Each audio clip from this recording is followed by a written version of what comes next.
Quiero leer dos porciones de la Escritura. Cantares 2:10 dice: mi amado me dijo, levántate, amor mío, hermosa mía, y vámonos. Y Lucas 4:18 dice: el Espíritu del Señor está sobre mí por cuanto me ha ungido para dar buenas nuevas a los pobres. Me ha enviado a sanar a los quebrantados de corazón, a pregonar libertad a los cautivos y vista a los ciegos, a poner en libertad a los oprimidos. Y esto es lo que el Señor hoy nos dice a través de su palabra. En Cristo tú y yo somos uno. Mientras trazaba mis planes eternos, tú estabas en mi mente y en mi corazón. Y como una pieza de rompecabezas, encajas a la perfección en esta hermosa obra maestra que llamo mía. Gozas libertades que muchos no conocen porque yo te elegí a ti. Cuando respiras es mi aliento lo que inhalas. Cuando te dueles yo me duelo. Tus ojos ven la belleza como yo la veo. Tu corazón anhela lo que anhela mi corazón. Tus sueños son mis sueños porque en Cristo tú y yo somos uno. El viento fresco de mi presencia siempre llama tu atención, así como tu murmullo atrapa el mío. No hay un día, hora o minuto que yo no esté en tus pensamientos y tú en los míos. En Cristo tú y yo somos uno. Ven conmigo, mi amor. Ven y siéntate a mi lado y déjame murmurar a tu oído lo mucho que te amo y te disfruto. La vida de Cristo en ti atrae los ojos de los que buscan refugio de la dureza de este mundo. Irradias mi amor y los atraes para que se acerquen a mí. Nuestro amor romperá las barreras de la libertad de los corazones que hoy están heridos y asustados. Juntos liberaremos a los cautivos y llevaremos esperanza a los desesperados, porque en Cristo tú y yo somos uno. Eso es lo que el Señor dice. Nosotros somos la iglesia, la novia de Cristo. Y nos debemos sentir, pues, como se siente una novia.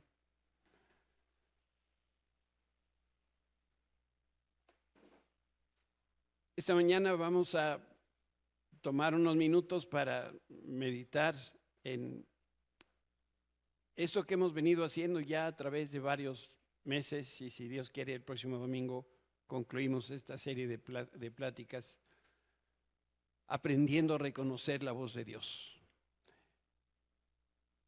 Pues su espíritu se une a nuestro espíritu para confirmar que somos hijos de Dios. Otra versión dice: el Espíritu Santo le asegura a nuestro espíritu que somos hijos de Dios.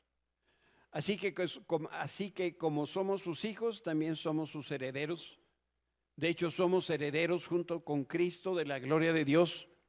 Pero si vamos a participar de su gloria, también debemos de participar de su sufrimiento. Yo espero que a través de estas conversaciones, en este estudio de la voz de Dios,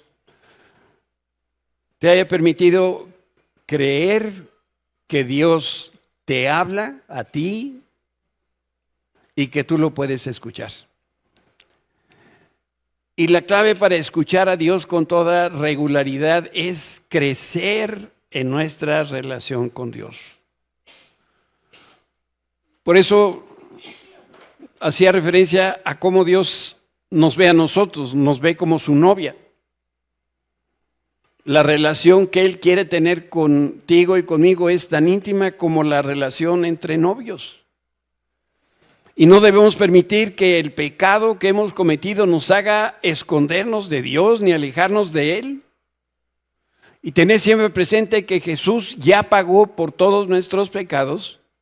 Por lo tanto, el pecado no puede bloquear ni impedir el acceso a su presencia. Por otro lado, entre más tiempo pasemos en comunión o en comunicación con Dios, más rápido vamos a aprender a reconocer su voz y nos vamos a dar cuenta que Dios siempre nos invita a estar con Él. Esto que les voy a decir lo he dicho no sé cuántas veces, ustedes me van a disculpar, pero mis papás vivieron juntos más de 60 años y luego murió mi papá y después murió mi mamá. Pero había un fenómeno que siempre se me hizo a mí asombroso que sucedía en la mesa. Había momentos en donde mi papá estaba comiendo y hacía algo y mi mamá se paraba y le traía una tortilla. Yo decía, ¿qué le dijo? ¿A qué hora le dijo? ¿Cómo se lo dijo? Algo había en esa relación de más de 60 años que hacía que uno y el otro, me imagino, pues no sé si ya se leían la mente o qué, pero cuanto más cercana es nuestra relación con Dios, más claro va a ser cuando nosotros podemos escuchar su voz. Dice el autor a los Hebreos, así que acerquémonos con toda confianza al trono de la gracia de nuestro Dios y ahí recibiremos su misericordia y encontraremos la gracia que nos ayudará cuando más la necesitamos. Estamos hablando de una relación personal con Dios, una relación personal con el Señor. Fíjate, la palabra evangelio significa proclamar la obra redentora de Dios en Cristo Jesús para salvar al hombre de la esclavitud del pecado. Eso quiere decir evangelio. Y a la persona que reconoce su naturaleza pecadora, se arrepiente de sus pecados, se arrepiente de esa vida deshonesta que llevó hasta antes de conocer a Jesús, puede entender y apreciar lo maravilloso que es el perdón de Dios. Dice la Biblia que al que más ha pecado, más ha recibido su perdón. No vamos a pedir que levanten la mano los que han pecado mucho, pero si tú has pecado, como yo he pecado, hemos experimentado muchas veces el perdón de Dios. Perdón es lo que Dios hace con nuestros pecados. Los quita de nuestro corazón y nos da un nuevo comienzo, nos da una nueva vida. Porque Dios cuando perdona, olvida.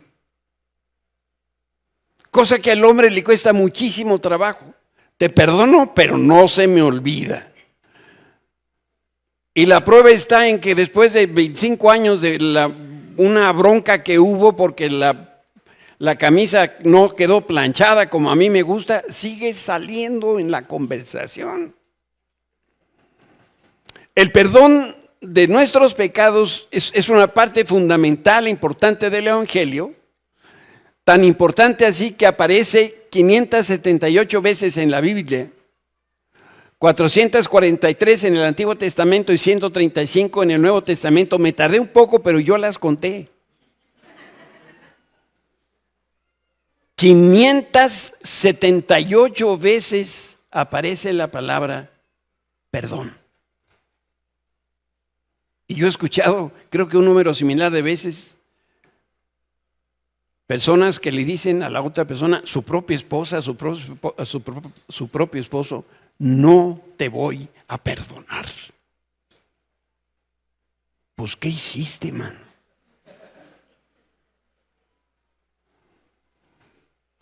Uno de los versículos más hermosos de la Escritura lo escribió Isaías. Y dice, vengan ahora, vamos a resolver este asunto, dice el Señor. Aunque sus pecados sean como la escarlata, yo los haré tan blancos como la nieve. Aunque sean rojos como el carmesí, yo los haré tan blancos como la lana. Yo me imagino la escena. Nosotros cuando hemos pecado, bueno, no sé si te pasa a ti, pero yo no quiero hablar con Dios. Me da vergüenza. Pero Dios dice, vamos a resolver este asunto. ¿Cuál asunto? Este asunto del pecado y de la falta de perdón. A ver, vamos a arreglar esto. ¿Cuándo vamos a arreglar nuestros problemas matrimoniales, nuestros problemas familiares, nuestros problemas con los hijos? ¿Cuándo? Dios dice, vamos, hagámoslo.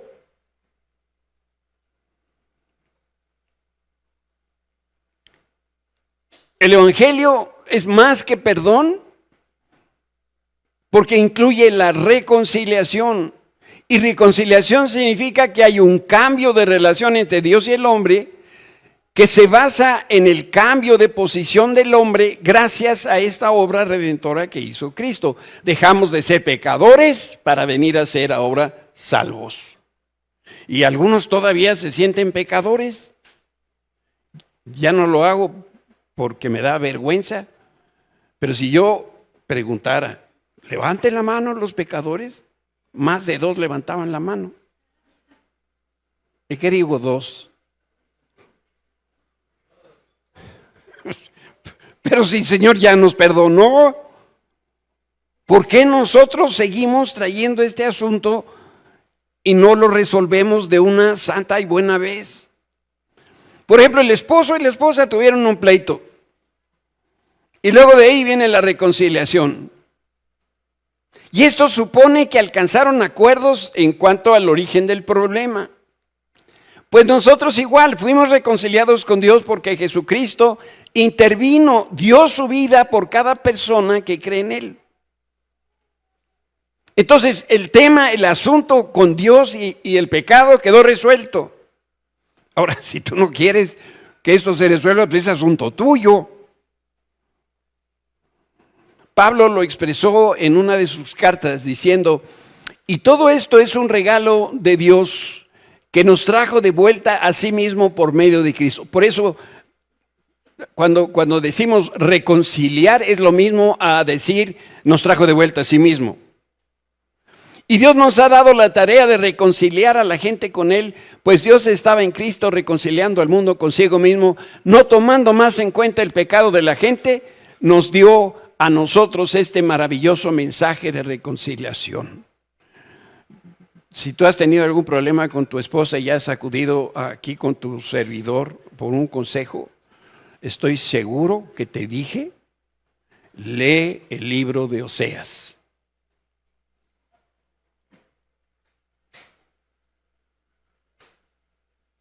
Ahora, el que no leyó en su vida el libro de Oseas no sabe ni de qué estoy hablando. Pues nada más ni nada menos que Dios manda al profeta Oseas que se case con una prostituta. Pastor, ¿qué estás diciendo? Pues lo que dice la Biblia. ¿Y qué creen que hacía la prostituta? Se le iba en la noche y no iba a hacer compras,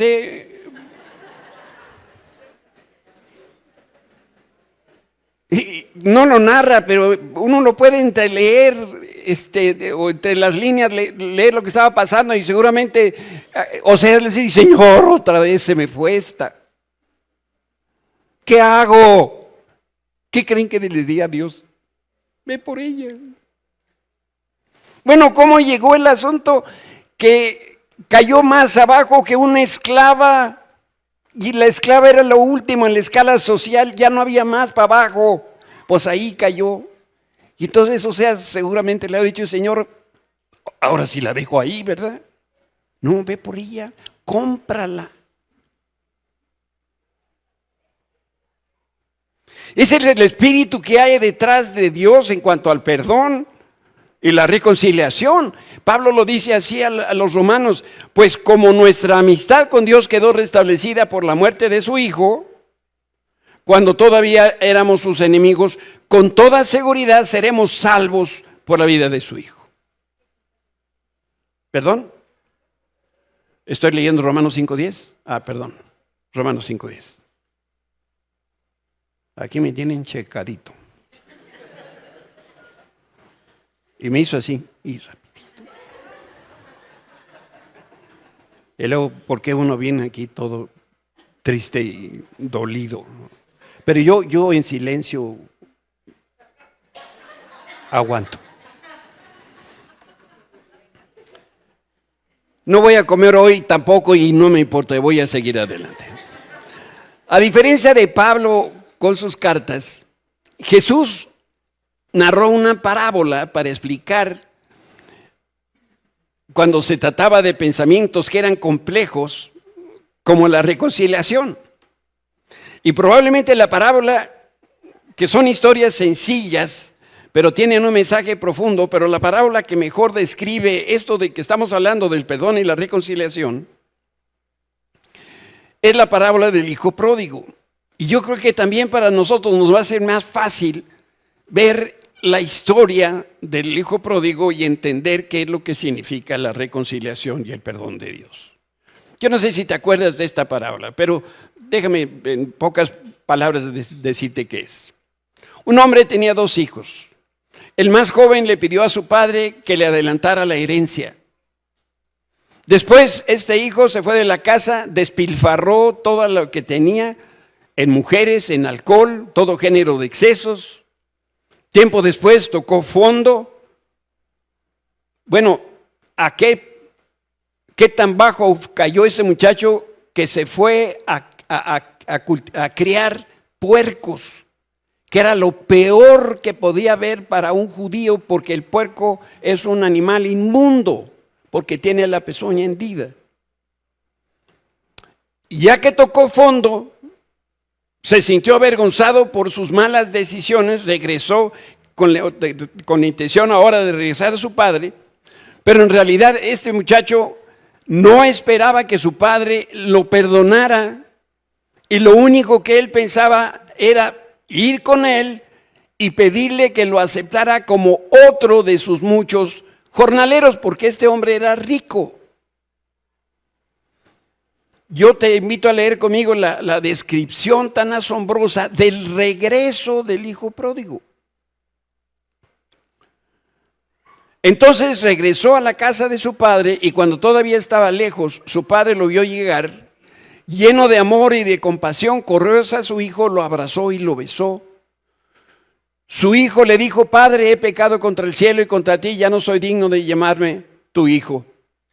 Sin embargo, su padre dijo a los sirvientes: rápido, traigan la mejor túnica que hay en la casa y vístanlo. Consigan un anillo para su dedo y sandalias para sus pies. Maten el ternero, el becerro que hemos engordado. Tenemos que celebrar con banquete, porque este hijo mío estaba muerto y ahora ha vuelto a la vida. Estaba perdido, ahora ha sido encontrado. Y entonces comenzó la fiesta. En lo que refiere al Evangelio, Dios no solo perdona, sino que también reconcilia consigo mismo.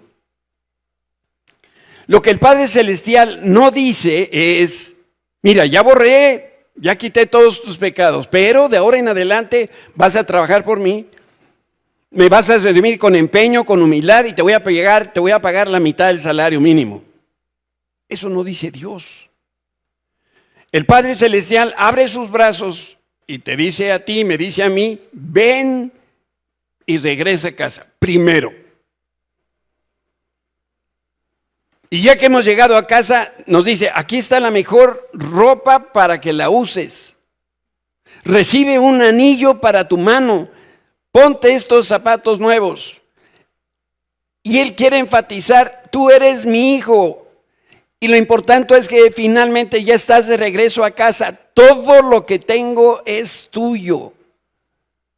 Es tiempo de celebrar. Por eso se llaman las buenas nuevas de salvación.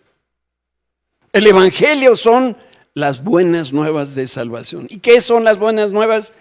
Que Dios hace fiesta cada vez que uno de nosotros nos acercamos a Él pidiendo perdón.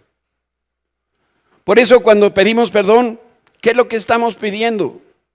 Y bueno, también tenemos que preguntarnos: ¿qué se necesita para que el Señor nos perdone? Perdón es un verbo que indica echar fuera. Eso es lo que quiere decir perdón. Algunos aquí, esta que ven así grandota, ahora ya nadie escribe. Tomen una foto y luego la amplifican y la ponen en su casa. Háganme así si lo van a hacer. Y yo voy a ir a tu casa. Hay de ti donde no esté esa cosa. Y la mejor figura que ilustra esto del perdón es lo que se hacía una vez al año o hacía una vez al año el sacerdote del Antiguo Testamento. El día del perdón o Yom Kippur, de manera simbólica, el sacerdote tomaba un animalito sin mancha de 3 años de edad y imponía sus manos sobre el animalito, y con esta actitud, con esta conducta, transfería todo el pecado del sacerdote, de todo el pueblo, de todo el año pasado. Y luego abría las puertas y lo echaba hacia afuera del campamento israelí. Y entonces, en la mentalidad del hebreo, entendía claramente que perdón es echar fuera, es sacar el animalito fuera de la casa, y lo veían que se iba hacia el desierto. ¿Y dónde quedó mi pecado? Allá. Ni lo veo. Nosotros debemos hacer lo mismo. La siguiente vez que te pelees con la señora, compra un lechoncito, reconcíliate con él, lo cocinas y luego cenan los dos muy sabroso.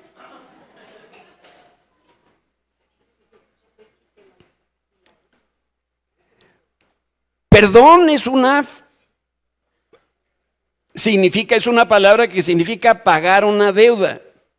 Perdón nunca es pasar por alto. Alguien que hizo malo y yo me hago de la vista gorda, eso no es perdón. Pecado es faltar al blanco, como los arqueros. Yo peco cuando no le doy en el centro de la diana.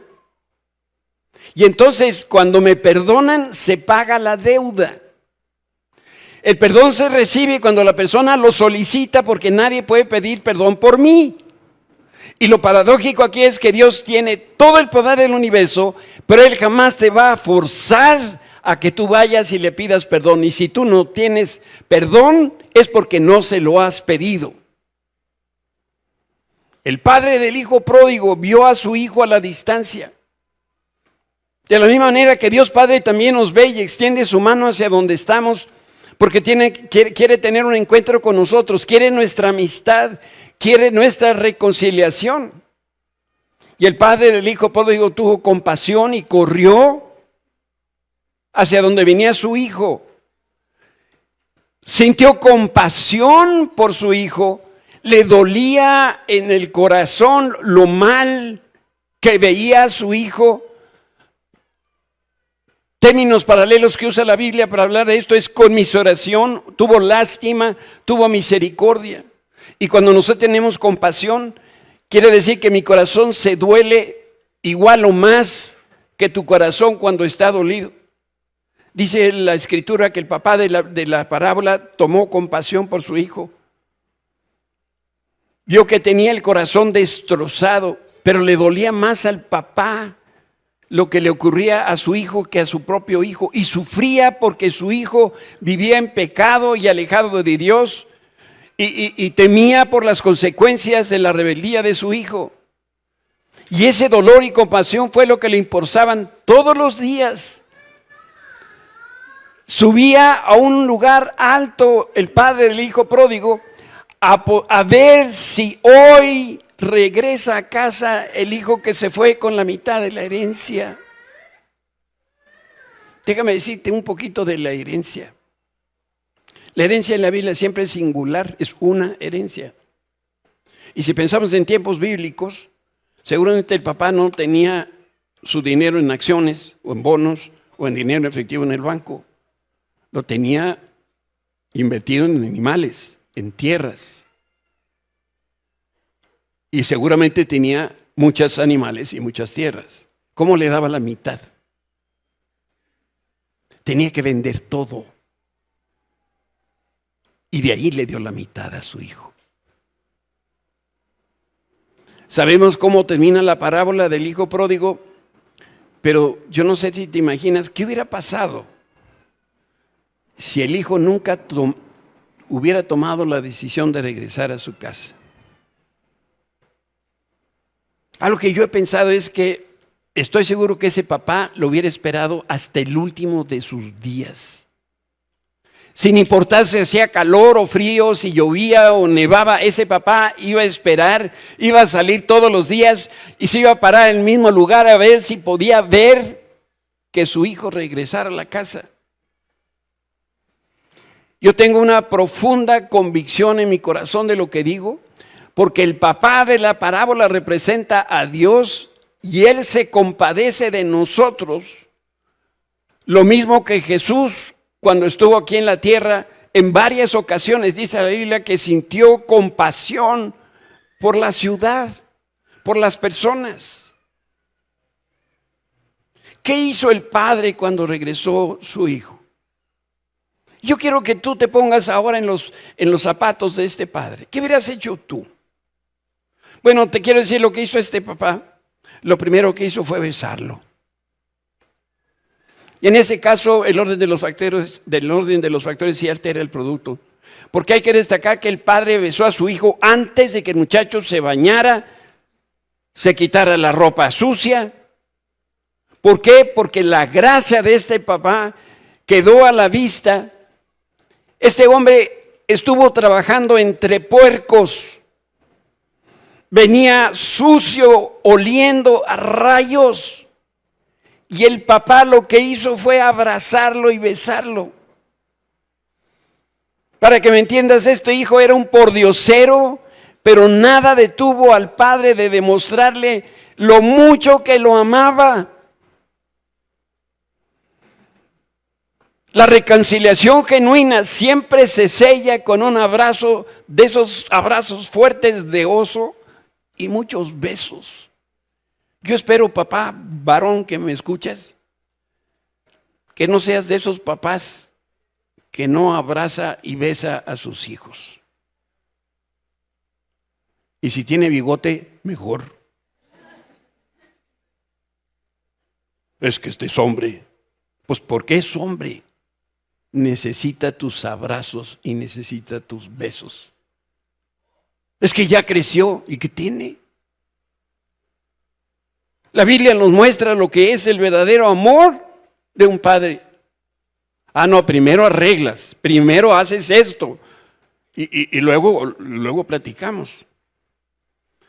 Jesús quiere reconciliar a todas las personas que están distanciadas de Dios.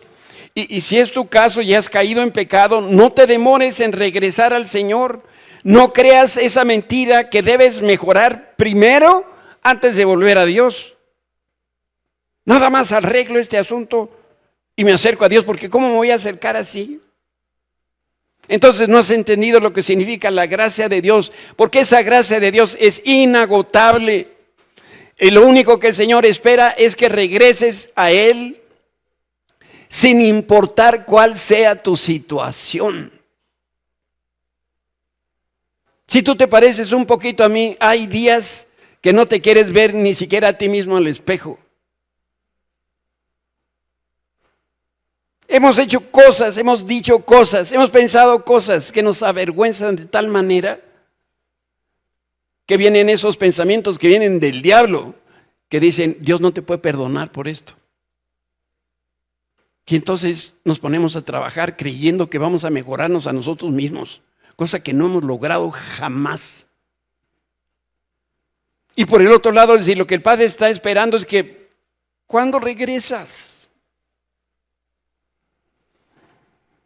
Tampoco creas la mentira que primero necesitas sufrir para ganarte la reconciliación de Dios. Aquí hay muchos de la orden del perpetuo pujido. ¿No? Y hay que sufrir.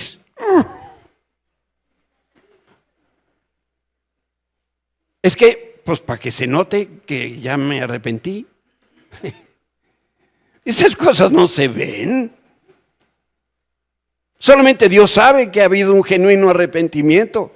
No decimos lágrimas de cocodrilo, ¿no? No tiene ningún valor. Si hay pecado en tu vida, lo único que tienes que hacer es pedir perdón y recibe la nueva vida que Dios te ofrece. ¿Sabes? El padre del hijo pródigo corrió a su hijo. No sé si el papá de esta parábola corrió muy rápido, pero sí te puedo asegurar que corrió lo más aprisa que pudo. Y mientras lo hacía, empezó a dar órdenes a sus sirvientes, como lo hemos leído antes. Y pidió un traje nuevo. ¿Por qué? Porque cuando vio la condición de su hijo, dijo, yo necesito cobijar a este muchacho. Y lo cobijó físicamente, pero también lo cubrió con ello las huellas del pecado. Nadie más se tiene por qué enterar de la condición de mi hijo. Eso es un asunto solo entre mi hijo y yo. Y desde ese momento, ese muchacho empezó a lucir como príncipe. Lo que el papá hizo por su hijo es lo mismo que Dios hace por ti. 5 cosas. Cuando creemos en Jesús, nos arrepentimos, le pedimos perdón a Dios por nuestros pecados y recibimos a Cristo en nuestro corazón. Eso es lo primero. Después, cuando creemos en Cristo, Dios nos cubre con ese vestido de justicia y de rectitud de su Hijo. Te digo una cosa. En el tabernáculo de reunión, cuando Moisés andaba en el desierto con el pueblo de Israel, había una caja, el arca del pacto. Y ahí Dios se veía con el pueblo. Ahí Dios hablaba con su pueblo, justamente ahí. Y Dios ordenó que el sacerdote una vez al año cubría con sangre la tapa del tabernáculo, que era una tapa de madera cubierta de oro, con 2 querubines, para que cuando Dios se asomara desde el cielo, ¿sabes qué? Que abajo del arca estaba la ley de Moisés, que nadie pudo cumplir, la vara de Aarón que reverdeció, y pan, había una pieza de maná. Y cuando Dios se asoma desde el cielo y te ve a ti, solamente puede ver la sangre de Cristo que cubre tus pecados. Cuando tú has pedido perdón, Dios ya no ve tus pecados. Ve la obra de Cristo en tu vida. Y después el padre de este muchacho le puso un anillo en su mano.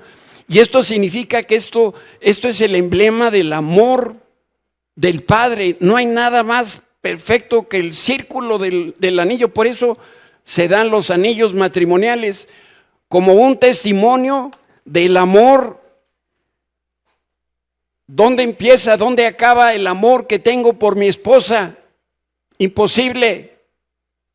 Y a pesar de que el hijo se gastó toda la herencia y manchó la reputación de la familia y cayó en la peor de las vergüenzas, el papá nunca dejó de amarlo. Y este papá lo perdonó antes de que el hijo se lo pidiera. Lo que es más, este papá lo perdonó antes de que el hijo pecara. Por eso esta parábola del hijo pródigo es una pálida sombra del enorme amor de Dios por nosotros. Algo hice.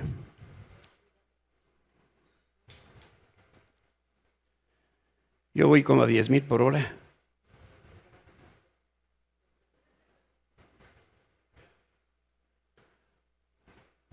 Es que, usted disculpe, cuando se sume a uno aquí se le olvida hasta el nombre. 5 cosas hace el Señor por nosotros.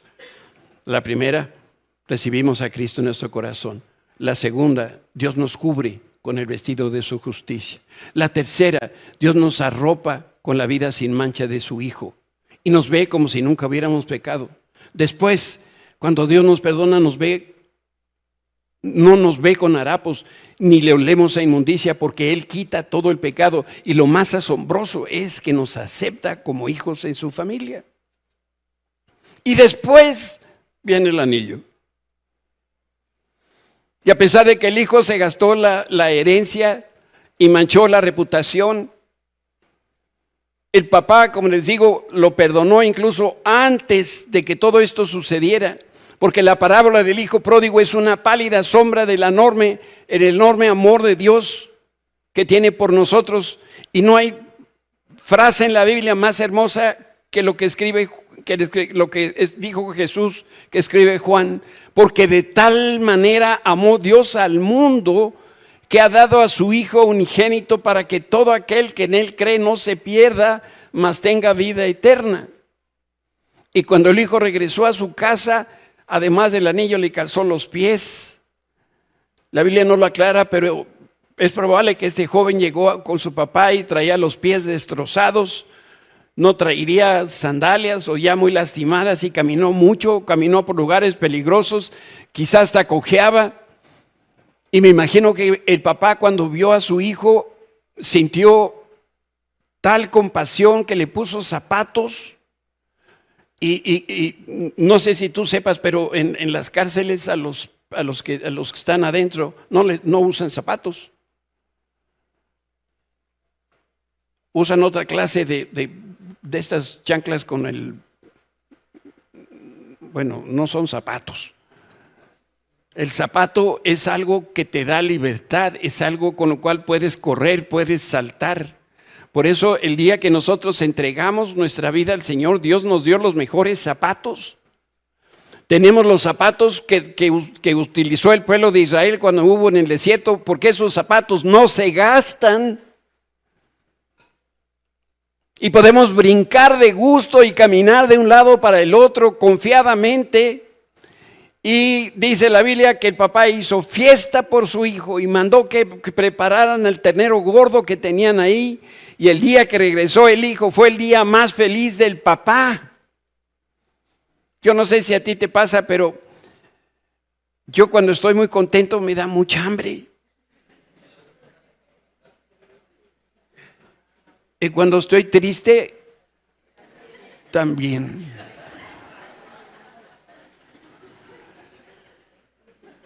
Por eso yo me identifico con el padre del hijo pródigo. Lo estaba abrazando y ya olía a carnitas. No, carnitas no, porque era animal inmundo. Ya estaba oliendo a barbacoa.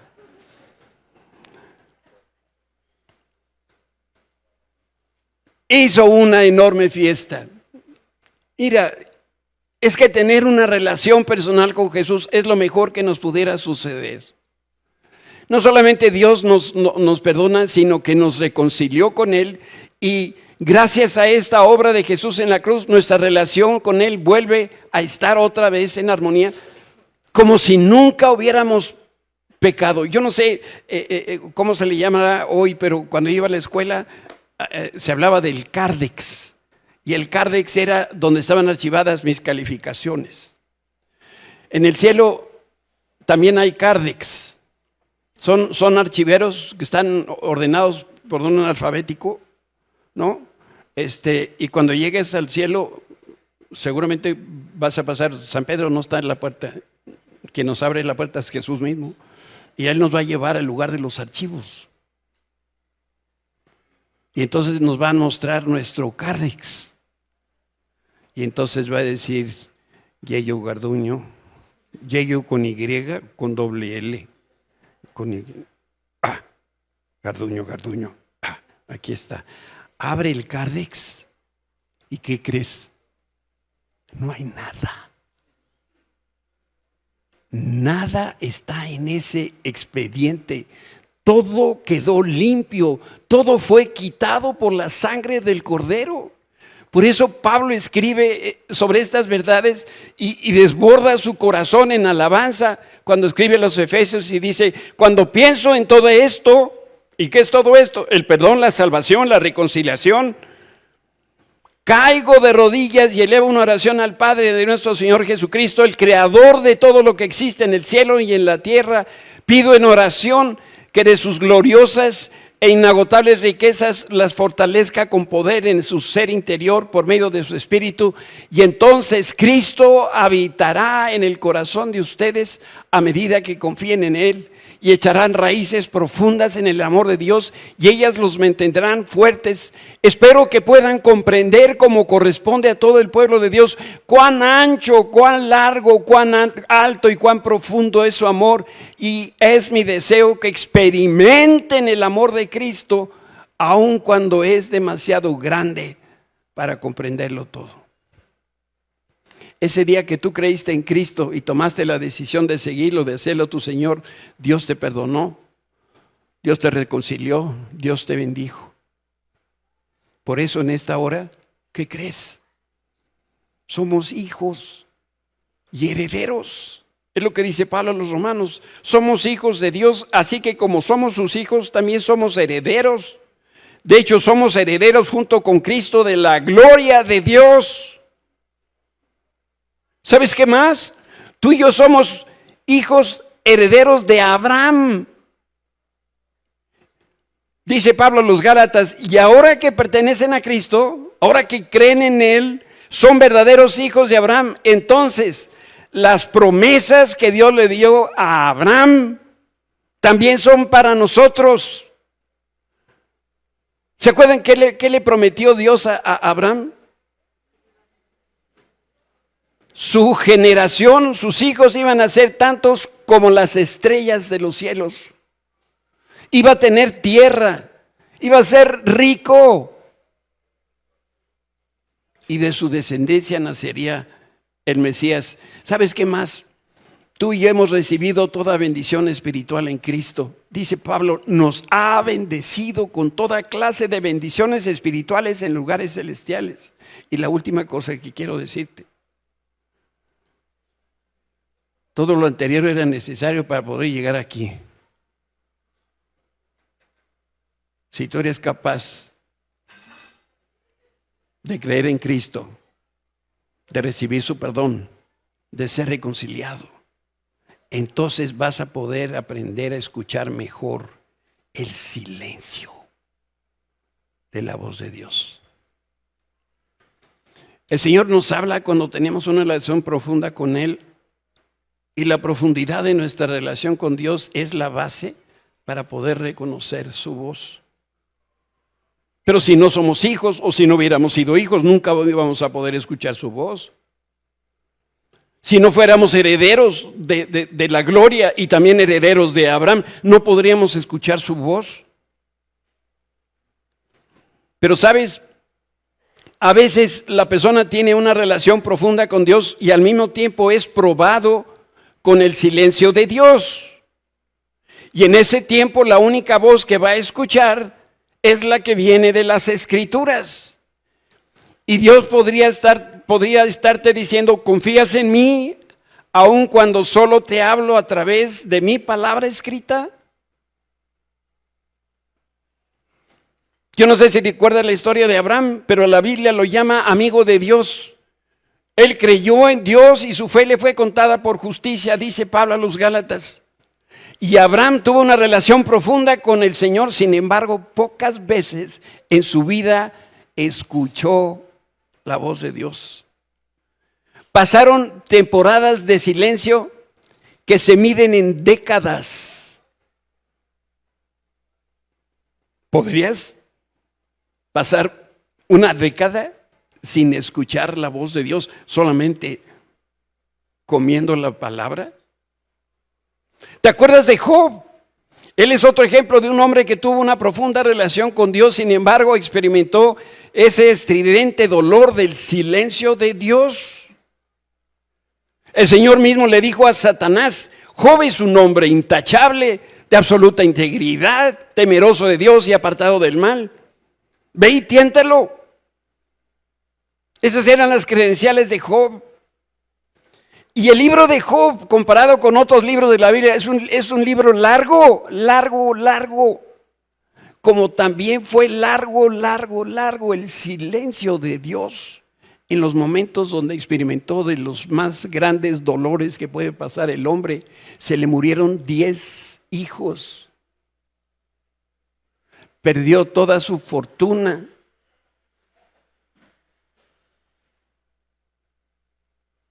Lo único que le dejó al Señor fue a su señora. Ha de haber sido una gran bendición. La Biblia no lo dice.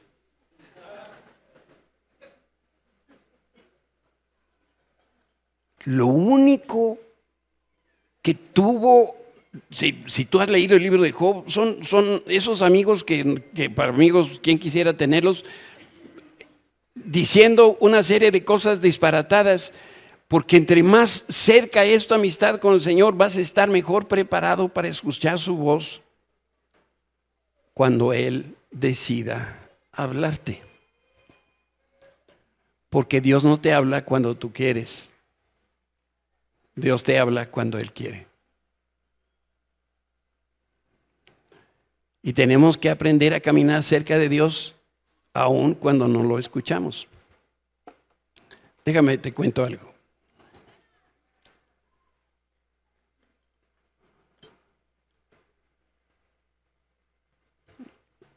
Cuando murió mi hermano, a mí me tocó darle la noticia a mis papás.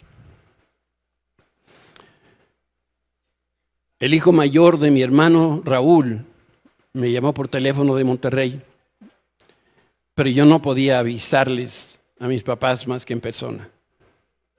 Así que de la oficina donde trabajaba me fui a mi casa y de ahí a la casa de mis papás. Ellos vivían en la colonia Roma, nosotros aquí en Tepepan. Cuando llegué al edificio toqué el interfono, me abrieron la puerta, subí al departamento donde ellos vivían y cuando me vieron,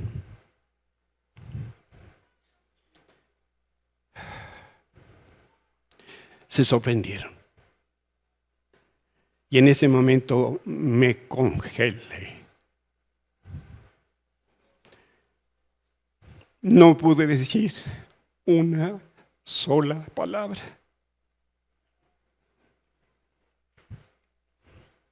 Mi hermano llevaba más de 3 años enfermo, cáncer de hígado.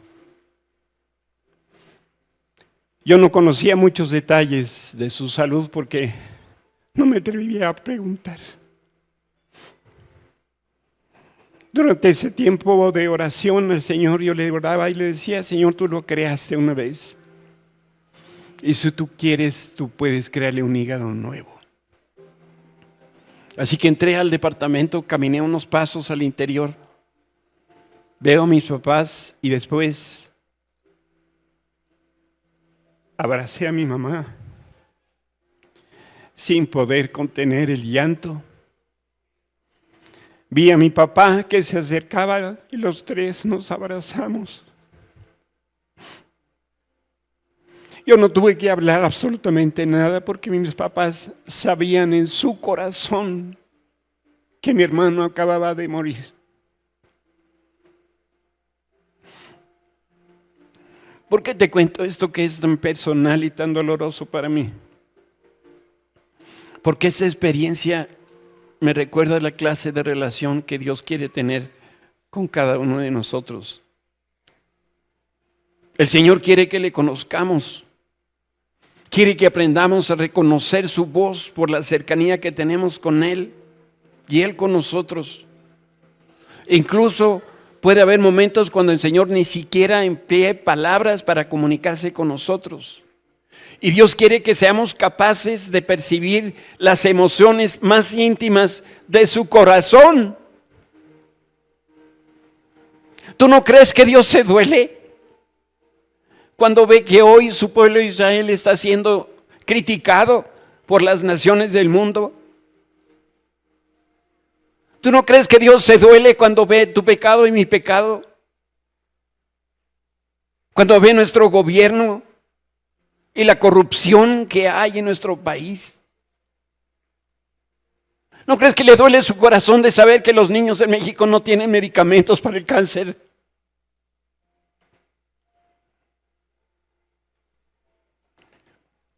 Dios está queriendo hablar con nosotros. Cuando yo me acerqué a mis papás, mi corazón estaba tan quebrantado que no tuve que abrir los labios. Ellos supieron lo que había pasado.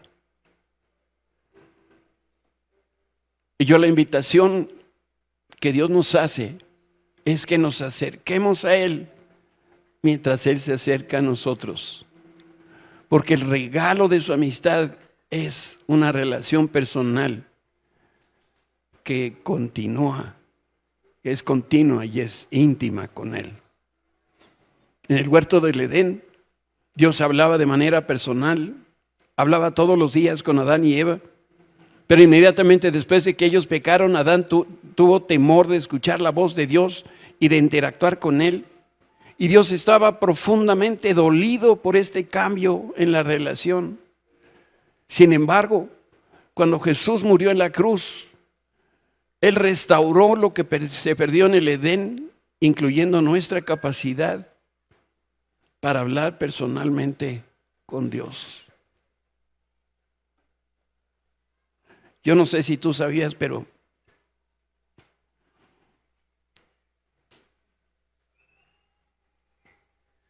escuchar la voz de Dios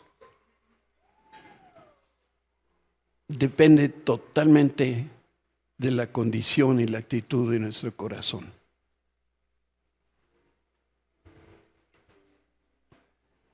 Dios se está acercando como el padre del hijo pródigo. Y lo que está esperando es que nosotros hagamos lo propio.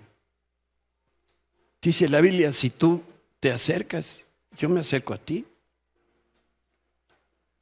Si tú me pides perdón, yo te perdono. Como leímos el profeta, pero vamos ya, hagámoslo. ¿Qué seguimos esperando para podernos acercar a Dios? ¿Quieres que venga una tragedia en tu familia, en tu salud personal? ¿Tendrá que ser en una cama de hospital donde vamos a reconocer la voz de Dios?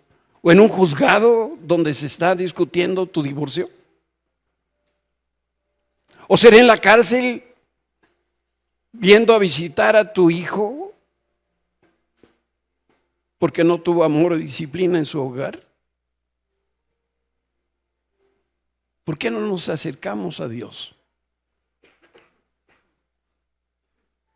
Si tú en esta hora fuiste tocado por el Espíritu Santo y el Espíritu Santo te está diciendo, ponte a cuentas conmigo. Yo quiero que te acerques a mí porque te siento distante. Te quiero pedir que te pongas de pie.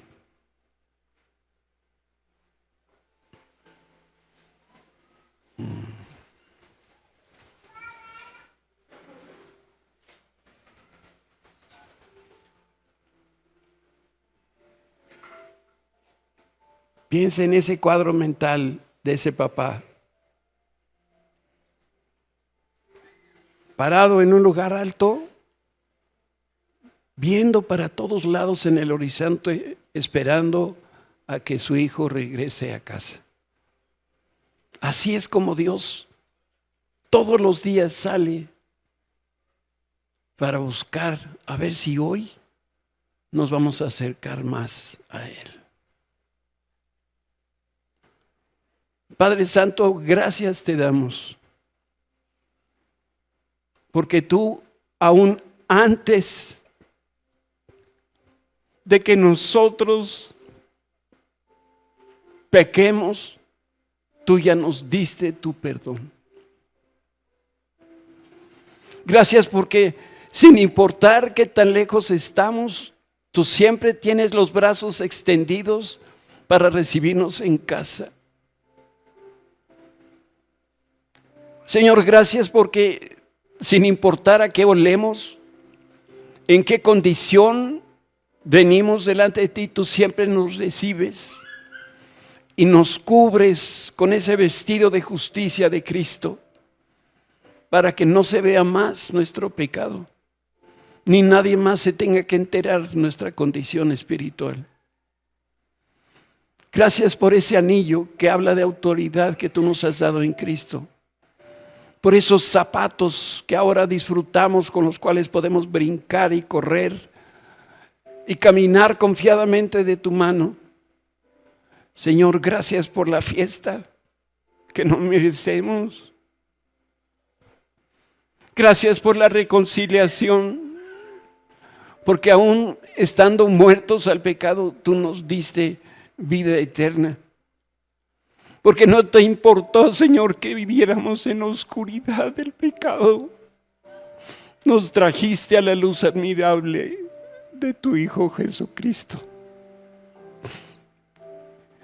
Gracias porque no te avergüenzas de nosotros. Señor, queremos vivir pegadito a ti, tan cerca que podamos sentir y oír el latir de tu corazón. y podamos sentir y conocer lo que siente tu corazón. Padre, permite que tengamos una relación íntima y cercana contigo todos los días de nuestra vida.